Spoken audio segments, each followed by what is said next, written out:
What is really the definition of enemy? What is the definition of an enemy? How do we define someone as an enemy of mine? As we understand it, today's friends could become my enemy tomorrow. That means there are no absolute criteria for who can be my enemy. Even very close friends and family members could become enemies in certain cases. The enemy must be eradicated from my sight or from my life's boundaries. That is why we fight against each other. When an opponent threatens me and causes me to fear for my life, that opponent becomes an enemy who must be destroyed. Enemies can be found everywhere in my path of life, and that's why we tend to start wars and battles. To have peace from enemies, they must disappear from the world. This is the sad formula of war. Therefore, battles and wars all come from the fear of death. While we're living in this world, we could confront many enemies. According to Wikipedia, the definition of an enemy is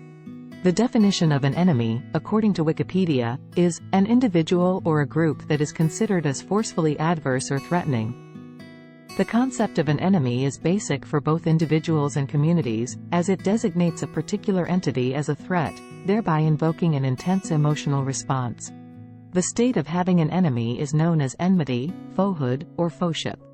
The word enemy comes from the 9th century Latin word anima, derived from the Latin for bad friend, inimicus. Emotions associated with the enemy include anger, hatred, frustration, envy, jealousy, fear, distrust, and possibly grudging respect. As a political concept, an enemy is likely to be met with hate, violence, battle, and war. The opposite of an enemy is a friend or ally. However, if I define an enemy as a being that threatens me and makes me vulnerable to the fear of death, then anyone or any group that causes me to feel that fear would be considered my enemy. Ironically, even my marriage partner, family members, or close friends could become my enemy.